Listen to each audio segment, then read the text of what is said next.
GV ಟಿವಿಗೆ ಸ್ವಾಗತ. ನಾನು ಹೊಸದುರ್ಗ ರಾಘು.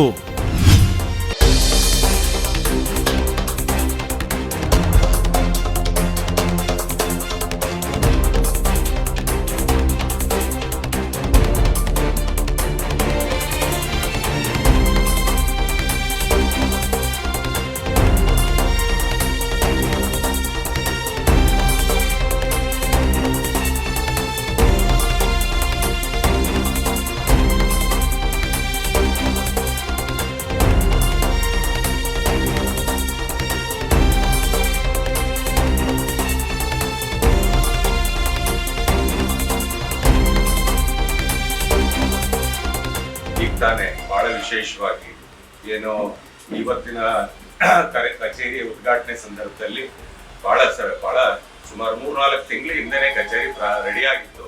ಒಂದು ಕಾಲ ಅದು MP ಅವ್ರನ್ನ ಕರೆಸಿ ಬೇರೆ ಕರೆಸಿ ಮಾಡಬೇಕು ಅಂತ ಅಧ್ಯಕ್ಷರು ಅಪೇಕ್ಷೆ ಇತ್ತು. ಆದ್ರೆ ನಾನು ಮೊನ್ನೆ ಅವರು ಬೇರೆ ಬ್ಯುಸಿ ಇರೋ ಕಾರಣಕ್ಕೆ ಒಂದು ವಿಶೇಷವಾದ ತೀರ್ಮಾನವನ್ನು ತೆಗೆದುಕೊಂಡ್ವಿ. ಈ ಬಾರಿ ನಮ್ಮ ಪಕ್ಷದ ಕಚೇರಿ ಉದ್ಘಾಟನೆ ಒಬ್ಬ ಹಿರಿಯ ಸಾಮಾನ್ಯ ಕಾರ್ಯಕರ್ತರಿಂದ ಉದ್ಘಾಟನೆ ಆಗ್ಬೇಕು ಅಂತ ಹೇಳಿ ಅಂತ ಪಲ್ಲವಿ ವೆಂಕಟೇಶಣ್ಣ ಅವರು ಯಾವತ್ತು ಅವರು ಪಕ್ಷದ ಹಿರಿಯರು ಬಹಳ ವಿಶೇಷವಾಗಿ ಅವರಿಂದನೇ ಉದ್ಘಾಟನೆ ಆಗ್ಬೇಕು ಅಂತ ಹೇಳಿ ಬಹುಶಃ ನಿಂತಿದ್ದೇನೆ ಅನ್ಸುತ್ತೆ. ಹಾಗಾಗಿ ಇವತ್ತೇ ಅಚಾನಕ್ಕಾಗಿ ತೀರ್ಮಾನ ಮಾಡಿದ್ದ ಅಂತ ವೆಂಕಟೇಶಣ್ಣ ಅವರಿದ್ದಾರೆ.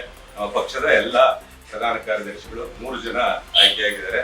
ನಮ್ಮ ಪಲ್ಲಗ ರಾಯ್ಕರ್ ಅಂತ ಅವರು ABVP ನಲ್ಲಿ ಕಳೆದ ಹಲವಾರು ವರ್ಷಗಳಿಂದ ನಮ್ಮ ಹೊಸದುರ್ಗದಲ್ಲಿ ಸಾವಿರಾರು ವಿದ್ಯಾರ್ಥಿಗಳ ಸಂಘಟನೆಯನ್ನು ಮಾಡೋದ್ರ ಜೊತೆಗೆ ಏನಾದ್ರೂ ಒಂದು ಹೋರಾಟ ಆಗ್ಬೇಕು ಈ ದೇಶದ ವಿಚಾರದಲ್ಲಿ ಅಂತ ಹೇಳಿ ಇದ್ರೆ ಅವರು ಮುಂಚೂಣಿಯಲ್ಲಿ ನಿಂತು ಕೆಲಸ ಮಾಡಿದಂಥವ್ರು. ನಮ್ಮ ಸಂಘಟನೆಯಿಂದ ಅದು ನಮ್ಮ RSS ಮತ್ತು ABVP ಈ ವಿಚಾರಧಾರೆಯಲ್ಲಿ ಕೆಲಸ ಮಾಡಿದಂಥವ್ರು.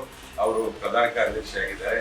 ಹಾಗೆ ನಮ್ಮ ನಾಯಕ ಸಮಾಜದ ಡೈರೆಕ್ಟರ್ ನಾಗರಾಜ್ ಕೂಡ ಅವರು ಪ್ರಧಾನ ಕಾರ್ಯದರ್ಶಿ ಆಗಿದ್ದಾರೆ. ಹಾಗೆ ಯಾದವ ಸಮಾಜದ ಮುಖಂಡರಾಗಿರ್ತಕ್ಕಂಥ ಚಿತ್ತಪ್ಪ ಯಾದವ್ ಕೂಡ ಪ್ರಧಾನ ಕಾರ್ಯದರ್ಶಿಯಾಗಿ, ಉಪಾಧ್ಯಕ್ಷಗಳು, ಕಾರ್ಯದರ್ಶಿಗಳು, ಎಲ್ಲ ಖಜಾಂಚಿ ಬಹಳಷ್ಟು ಜನ ಎಲ್ಲರ ಪಟ್ಟಿನಲ್ಲಿ ನೋಡಿದಿರ. ಅವರೆಲ್ಲರೂ ಕೂಡ ನಾನು ಈ ಸಂದರ್ಭದಲ್ಲಿ ಅಭಿನಂದನೆಯನ್ನು ತಿಳಿಸ್ತೇನೆ. ಕಾರಣ ಇವತ್ತು ಬಹುಶಃ ಭಾರತೀಯ ಜನತಾ ಪಾರ್ಟಿ ದೇಶದಲ್ಲೇ ಇಡೀ ಪ್ರಪಂಚಕ್ಕೆ ಸನ್ಮಾನ್ಯ ನರೇಂದ್ರ ಮೋದಿ ಅವರ ನಾಯಕತ್ವದಲ್ಲಿ ಒಂದು ಆತ್ಮವಿಶ್ವಾಸವನ್ನ, ಇಡೀ ಪ್ರಪಂಚಕ್ಕೆ ಎಲ್ಲೇ ಗೊಂದಲಗಳಾದ್ರು ಏನೇ ಸಮಸ್ಯೆಗಳಾದ್ರು ಬಹುಶಃ ಈ ಭಾರತದ ನಾಯಕತ್ವ ಇವತ್ತು ಕಾಪಾಡುತ್ತೆ ಅನ್ನುವಂತ ಆತ್ಮವಿಶ್ವಾಸವನ್ನು ಮೂಡಿಸಿರ್ತಕ್ಕಂಥ ನರೇಂದ್ರ ಮೋದಿ ಅವರ ನಾಯಕತ್ವದಲ್ಲಿ ಇಡೀ ದೇಶದಲ್ಲಿ ಭಾರತೀಯ ಜನತಾ ಪಾರ್ಟಿ ಕಾರ್ಯಕರ್ತರು ಇವತ್ತು ಒಂದು ರೀತಿಯಾದಂತಹ ಸ್ವಾಭಿಮಾನದ ಬದುಕನ್ನ ನಾವು ಬೇರೆ ದೇಶಗಳ ನೋಡ್ತಾ ಇರೋ ಸಂದರ್ಭದಲ್ಲಿ ನಾವೆಷ್ಟು ಧನ್ಯರಪ್ಪ ಈ ದೇಶದಲ್ಲಿ ಹುಟ್ಟಿರೋದಕ್ಕೆ. ಇಂಥ ಸಂದರ್ಭದಲ್ಲಿ ಎಷ್ಟು ಸೇಫ್ ಆಗಿದ್ದೀವಿ, ಸುರಕ್ಷಿತವಾಗಿದ್ದೀವಿ ಅನ್ನುವಂತ ಭಾವನೆಯೊಂದಿಗೆ ಇರ್ತಕ್ಕಂಥ ಭಾರತೀಯ ಜನತಾ ಪಾರ್ಟಿ ಕಾರ್ಯಕರ್ತರು ಮತ್ತು ಸಾರ್ವಜನಿಕರು ಈ ಸಂದರ್ಭದಲ್ಲಿ ವಿಶೇಷವಾಗಿ ರಾಜ್ಯದಲ್ಲೂ ಕೂಡ ಭಾರತೀಯ ಸನ್ಮಾನ್ಯ ವಿಜಯೇಂದ್ರ ಅವರ ನಾಯಕತ್ವದಲ್ಲಿ ಅಧ್ಯಕ್ಷತೆಯಲ್ಲಿ ರಾಜ್ಯ ಮುನ್ನಡೀತಾ ಇದೆ. ಪಕ್ಷದ ಅದರ ಜೊತೆಗೆ ಎಲ್ಲ ಹಿರಿಯ ಗುಳಿಯಲ್ಲಿ ಜಗದೀಶ್ ಅವರು ಅನೇಕ ಸವಾಲುಗಳನ್ನ, ಒಂದು ರಾಜಕಾರಣ ಅಂದ್ರೆ ಒಂದು ಕುಟುಂಬ ಅಂದ್ರೆ ಅನೇಕ ಸವಾಲುಗಳಿರುತ್ತೆ. ಆದ್ರೆ ರಾಜಕೀಯ ವ್ಯವಸ್ಥೆ ಅಂದ್ರೆ ಬಹುಶಃ ಅದಕ್ಕಿಂತ ದೊಡ್ಡ ಸವಾಲುಗಳು ಇನ್ಯಾವುದ್ರಲ್ಲೂ ಬರೋದಿಲ್ಲ. ನಮ್ಮ ವ್ಯವಹಾರದಲ್ಲೂ ಬರೋಲ್ಲ, ಸಂಸಾರದಲ್ಲೂ ಬರೋಲ್ಲ. ಅಂತ ಸವಾಲುಗಳನ್ನ ಸ್ವೀಕಾರ ಮಾಡಿ ಬಹಳ ತಾಳ್ಮೆಯಿಂದ, ಒಂದಿಷ್ಟು ತಾಳ್ಮೆ ಕೆಟ್ಟು ಕೂಗಾಡಿದ್ದನ್ನ ನೋಡಿದ್ದೀನಿ. ಅದೆಲ್ಲ ಮೈನಸ್ ಅದು. ಆದ್ರೆ ಪ್ಲಸ್ ಏನಂತಂದ್ರೆ ಸಮಾಧಾನವಾಗಿ 5 ವರ್ಷಗಳ ಕಾಲ ಮುನ್ನಡೆಸಿ ಇವತ್ತು ಪಕ್ಷವನ್ನ ಏನೋ ಎಲ್ಲ ಹಂತದಲ್ಲೂ ಕಾರ್ಯಕರ್ತರಿಗೆ ಇವತ್ತು ಒಂದು ರಥವನ್ನ ಎಳ್ಕೊಂಬರೋ ನಿಟ್ಟಿನಲ್ಲಿ ಕೆಲಸವನ್ನ ಮಾಡಿದರೆ ನಿಮ್ಮೆಲ್ಲರ ಪರವಾಗಿ ಭಾರತೀಯ ಜನತಾ ಪಾರ್ಟಿಯ ಹೊಸದುರ್ಗದ ಎಲ್ಲರ ಪರವಾಗಿ ಅವರಿಗೆ ನಾನು ಈ ಸಂದರ್ಭದಲ್ಲಿ ಅಭಿನಂದನೆಯನ್ನ ತಿಳಿಸ್ತೇನೆ. ಅವ್ರ ಅಧ್ಯಕ್ಷರಾದ್ಮೇಲೆ ಯಾರೋ ಒಂದಿಷ್ಟು ಜನ ಕಾರ್ಯಕರ್ತರು ಅಸಮಾಧಾನ ಆಗಿರೋದು ಉಂಟು, ಸಹಜ, ತಪ್ಪಲ್ಲ. ಮುಂದಿನ ದಿನಗಳಲ್ಲಿ ಎಲ್ಲರಿಗೂ ಕೂಡ ಅವಕಾಶ ಸಿಗುವಂತ ಅವಕಾಶ ಭಾರತೀಯ ಜನತಾ ಪಾರ್ಟಿಲಿ ಮಾತ್ರ ಇದೆ. ಅಂದ್ರೆ ಏನೆಲ್ಲ ಹುದ್ದೆಗಳಿರ್ತದೆ, ಏನೂ ಅಲ್ಲದ ಒಬ್ಬ ಸಾಮಾನ್ಯ ಕಾರ್ಯಕರ್ತನ ಭಾರತೀಯ ಜನತಾ ಪಾರ್ಟಿ ಅಧ್ಯಕ್ಷ ಆಗಿರ್ತದೆ. ಏನೂ ಅಲ್ಲದ ನಮ್ಮ ಪ್ರಧಾನ ಕಾರ್ಯಕರ್ತರಾಗಿ ಕಳೆದ ನಾನು ಕಂಡಂಗೆ ಸೀತಾರಾಮಣ್ಣ ಅವ್ರ ಜೊತೆ, ಗುರುಸೋಮಣ್ಣ ಅವ್ರ ಜೊತೆ ಸುಮಾರು 40 ವರ್ಷಗಳ ಕೆಲಸ ಮಾಡಿದಂಥವ್ರು ಪಲ್ಲವಿ ವೆಂಕಟೇಶ್ ಅವರು. ಅಂತವ್ರ ಕಡೆ ಇವತ್ತು ಉದ್ಘಾಟನೆ ಆಗಿದೆ, ಅಮೃತ ಹಸ್ತದಿಂದ ಉದ್ಘಾಟನೆ ಆಗಿರ್ತಕ್ಕಂಥದ್ದು ಬಹಳ ಸಂತೋಷ ಆಗಿದೆ. ಹಾಗಾಗಿ ಮುಂದಿನ ದಿನಗಳಲ್ಲಿ ಇವತ್ತು ಭಾರತೀಯ ಜನತಾ ಪಾರ್ಟಿ ಇಡೀ ರಾಜ್ಯದಲ್ಲಿ ಬೈ ಎಲೆಕ್ಷನ್ ನಡೀತಾ ಇದೆ, ನಾಳೆ ನೋಡೋಣ. ಆದ್ರೆ ಒಂದಂತೂ ಸತ್ಯ, ಈ ರಾಜ್ಯದಲ್ಲಿ ಭಾರತೀಯ ಜನತಾ ಪಾರ್ಟಿ ಮುಂದಿನ ದಿನಗಳಲ್ಲಿ ಅಧಿಕಾರಕ್ಕೆ ಬರುವಂತದ್ದು ಮಾಡಿದ್ದಾರೆ. ನಮ್ಮಣ್ಣವ್ರು ಹೇಳ್ತಾ ಇದ್ರು, ಬಹುಶಃ ಹಿಂದೆಂದೂ ಈ ರೀತಿಯಾಗಿ ಪಕ್ಷದ ಉದ್ಘಾಟನೆ ಶಾಸ್ತ್ರೋಕ್ತವಾಗಿ ಪೂಜೆ ಮಾಡಿ ಉದ್ಘಾಟನೆ ಆಗಿರ್ಲಿಲ್ಲ. ಸೊ ಅಂತ ಸಂದರ್ಭದಲ್ಲಿ ಇವತ್ತು ದಿಲೀಪ್ ಗುರುಸ್ವಾಮಿ ಕೂಡ ಬಂದಿದ್ದಾರೆ, ರಾಕೇಶ್ ಅಣ್ಣ ಅವರಿದ್ದಾರೆ, ಬಹಳಷ್ಟು ಜನ ಹಿರಿಯರು ಕೂತಿದ್ದೀರ ನೀವು. ಏಕೆಂದ್ರೆ ಇಲ್ಲಿ ಜಾಗ ಇಲ್ಲ, ಇಲ್ಲೆಲ್ಲ ಕೂತಿರ್ತಕ್ಕಂಥವ್ರು ಇಲ್ಲಿ ಕೂತ್ಕೊಳ್ಳಕ್ಕೆ ಅರ್ಹರೇ, ಆದ್ರೆ ಜಾಗದ ಅಭಾವದಿಂದ ಅಲ್ಲಿ ಕೂತಿದ್ದೀರಾ. ಮಾಜಿ ಜಿಲ್ಲಾ ಪಂಚಾಯತ್ ಸದಸ್ಯರು ಅಂತ ರಮೇಶ್ ಅಣ್ಣವರು ಇದ್ದಾರೆ, ಬಹಳ ಜನ ನರೇಂದ್ರ ಶೆಟ್ಟರು, ಇಲ್ಲಿ ಕೂತಿರ್ತಕ್ಕಂಥ ವಿವಿಧ ಹುದ್ದೆಗಳನ್ನ ಕಳೆದ 10-20 ವರ್ಷಗಳು ಪಕ್ಷ ಜವಾಬ್ದಾರಿ ತೆಗೆದುಕೊಂಡು ಕೆಲಸ ಮಾಡಿರ್ತಕ್ಕಂಥ ಬಹಳ ಜನ ಇದ್ದೀರಾ.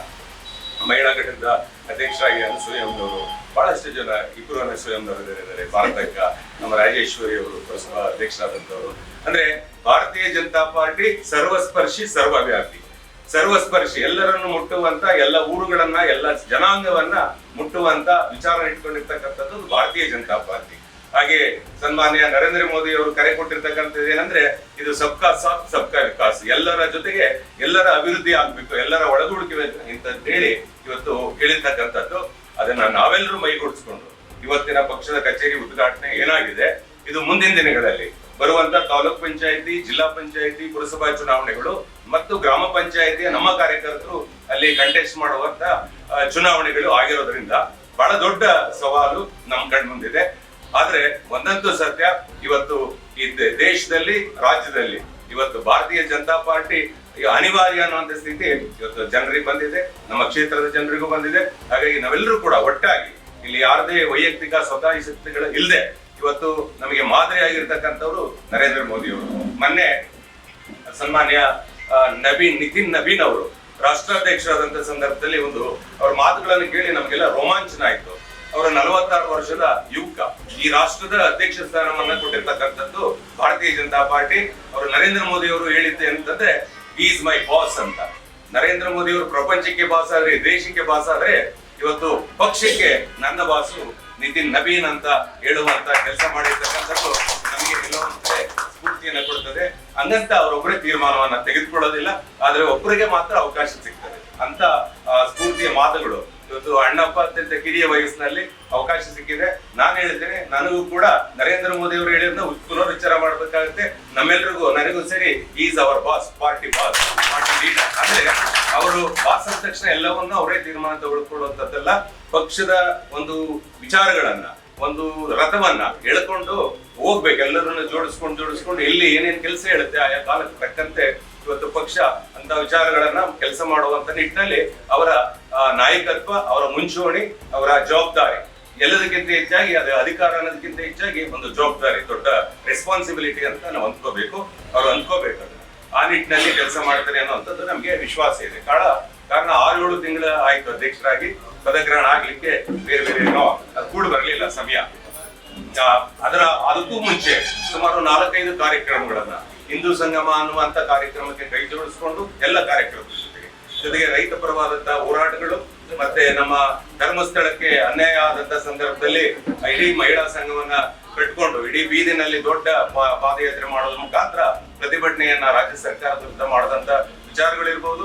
ಈ ರೀತಿಯಾಗಿ ನಾನಾ ಕೆಲಸಗಳನ್ನ ಹರ್ ಘರ್ ತಿರಂಗ ಅನ್ನುವಂತ ಪ್ರತಿ ಮನೆಯಲ್ಲೂ ಕೂಡ ಮನೆ ಮೇಲೆ ಬಾವುಟವನ್ನ ಆರಿಸಬೇಕು, ವಿಶೇಷವಾಗಿ ಗ್ರಾಮ ಪಂಚಾಯತಿಯ ಬೂತ್ ಅಧ್ಯಕ್ಷರ ಮನೆ ಮೇಲೆ ಅಂತ ಹೇಳಿ ಪ್ರತಿ ಗ್ರಾಮಕ್ಕೆ ಸುಮಾರು ನನಗೆ ಗೊತ್ತಿರೋ ಹಾಗೆ ನಾನೇ ಒಂದು 5,000 ಬಾವುಟ ಕೊಡಿಸಿದ್ದೆ, 5-10,000, ಒಂದು 15-20,000 ಬಾವುಟಗಳನ್ನ ಕೊಟ್ಟುವಂಥದ್ದು.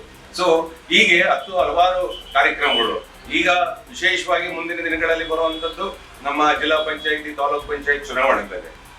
ಹಾಗಾಗಿ ನಾವೆಲ್ಲರೂ ಒಟ್ಟಾಗಿ ಇವತ್ತು ಕಾಂಗ್ರೆಸ್ ಅನ್ನ ನಾವು ಟಾರ್ಗೆಟ್ ಮಾಡ್ಬೇಕು ಹೊರತು ಯಾರು ನಮ್ಮ ಬಿಜೆಪಿಯ ಕಾರ್ಯಕರ್ತನ, ಮುಖಂಡರನ್ನ ಯಾರು ಟಾರ್ಗೆಟ್ ಮಾಡ್ಬೇಕು, ಕೈ ಮುಗಿದು ಕೇಳ್ತಾರೆ. ಯಾಕೆಂದ್ರೆ ಯಾರು ಪರಿಪೂರ್ಣರಲ್ಲ. ಬಸವಣ್ಣ ಒಂದು ವಚನ ಹೇಳ್ತಾರೆ, ಎಲ್ಲ ಬಲ್ಲವರಿಲ್ಲ, ಬಲ್ಲವರು ಬಹಳ ಇಲ್ಲ, ಎಲ್ಲ ಬಲ್ಲವರಿದ್ದರೂ ಬದುಕಿಲ್ಲ ಅಂತೆ.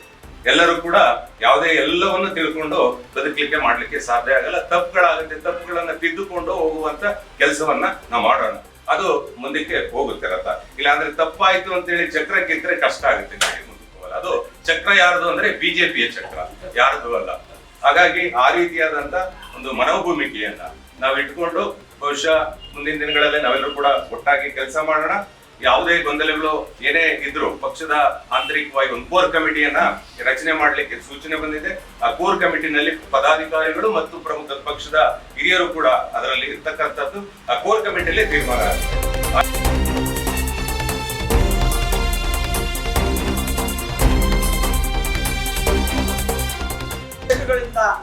ನಿಸ್ವಾರ್ಥ ಸೇವೆಯನ್ನ ಮಾಡಿರ್ತಕ್ಕಂಥ ಎಲ್ಲರೂ ಬಂದಿದ್ದೀರಾ. ತಮ್ಗೆಲ್ಲರಿಗೂ ವಂದಿಸ್ತಾ ನಾನು ಈ ಮಾತನಾಡೋದಕ್ಕೆ ಇಷ್ಟಪಡ್ತೀನಿ. ಪಕ್ಷದ ಕಾರ್ಯಾಲಯದ ಉದ್ಘಾಟನೆಯನ್ನ ಸುಮಾರು 4 ತಿಂಗಳು ಕೆಳಗಡೆ ಮಾಡಬೇಕಿತ್ತು. ಅನಿವಾರ್ಯ ಕಾರಣದಿಂದ 2 ಬಾರಿ ಡೇಟ್ ಅನ್ನ ಫಿಕ್ಸ್ ಮಾಡಿ ನಾವು ಮುಂದಕ್ಕೆ ಹಾಕ್ಬೇಕಾಯ್ತು. ಕಳೆದ 2 ತಿಂಗಳ ಕೆಳಗೆ ಬಳ್ಳಾರಿಯಲ್ಲಿ ಒಂದು ನಮ್ಮ ಪಕ್ಷದಿಂದ ಬೃಹತ್ ಪ್ರತಿಭಟನೆ ಆದಂತ ದಿನಾಂಕ ನಮಗೆ ಇಲ್ಲಿ ಕಚೇರಿ ಉದ್ಘಾಟನೆಗೆ ನಿಗದಿಯಾಗಿದೆ. ಅನಿವಾರ್ಯ ಕಾರಣದಿಂದ ಮುಂದಕ್ಕೆ ಹಾಕಿದ್ವಿ. ಪದಗ್ರಹಣ ಅನ್ನೋದಕ್ಕಿಂತಲೂ ಜವಾಬ್ದಾರಿ ಸ್ವೀಕಾರ ಕಾರ್ಯಕ್ರಮವನ್ನು ಮಾಡಬೇಕು ಅಂತ ಹೇಳಿದ್ವಿ. ಅದ್ರ ನಡುವೆನೆ 4-5 ಕಾರ್ಯಕ್ರಮಗಳನ್ನ ನಾವು ನಿಕಟಪೂರ್ವ ಅಧ್ಯಕ್ಷರ ಜೊತೆಗೆ ಎಲ್ಲರ ಜೊತೆಗೂ ಸೇರ್ಕೊಂಡು ಮಾಡಿದ್ವಿ. ಆ ಕಾರ್ಯಕ್ರಮಗಳನ್ನ ನೀವೆಲ್ಲರ ಸಹಕಾರದಿಂದ ಯಶಸ್ವಿನೂ ಸಹ ಆಯ್ತು. ಚಿತ್ರದುರ್ಗ ಜಿಲ್ಲೆ ಒಳಗೆ ನಾವು ಮಾಡಿದಂತ ಪ್ರತಿಭಟನೆ ಇರ್ಬೋದು, ಧರ್ಮಸ್ಥಳದ ಪರವಾಗಿ ಧರ್ಮ ರಕ್ಷಣೆಗಾಗಿ ಧರ್ಮ ಯುದ್ಧ ಇರ್ಬೋದು, ಎಲ್ಲ ಕಾರ್ಯಕ್ರಮಗಳು ಸಹ ತಮ್ಮೆಲ್ಲರ ಸಹಕಾರದಿಂದ ಯಶಸ್ವಿಯಾಗಿ ನಡೀತಾ ಇದ್ದಾವೆ. ಮುಂದೆ ಬರ್ತಕ್ಕಂಥ ಸವಾಲುಗಳನ್ನ ಎಲ್ಲ ಸಮಾಜದ ಎಲ್ಲರನ್ನ ಒಂದಾಗಿ ತಕೊಂಡು ಎಲ್ಲ ನಾಯಕರುಗಳನ್ನ ಕಟ್ಟ ಕಡೆಯ ಕಾರ್ಯಕರ್ತರನ್ನ ಸಹ ವಿಶ್ವಾಸಕ್ಕೆ ತೆಗೆದುಕೊಂಡು ಯಾವುದೇ ಗೊಂದಲಗಳನ್ನ ಆಗದಾಗೆ ನೋಡಿಕೊಂಡು ನಾವು ಪಕ್ಷವನ್ನ ಮುನ್ನಡೆಸೋ ಕೆಲಸವನ್ನ ಮಾಡ್ತೀನಿ ಅಂತ ನಾನು ತಮ್ಮೆಲ್ಲರಿಗೂ ಮಾತನ್ನ ಕೊಡ್ತಾ, ನನಗೆ ಅವಕಾಶ ಮಾಡಿಕೊಟ್ಟಂತ ಮತ್ತೆ ನನಗೆ ಅಧಿಕಾರ ಹಸ್ತಾಂತರ ಮಾಡಿದಂತ ಜಗಣ್ಣರಿಗೂ ಎಲ್ಲರಿಗೂ ವಂದಿಸ್ತಾ ತಮ್ಗೆಲ್ಲರಿಗೂ ವಂದಿಸಿ ನನ್ನ ಮಾತನ್ನ ಮುಗಿಸ್ತಾ ಇದ್ದೀನಿ. ಜೈ ಹಿಂದ್.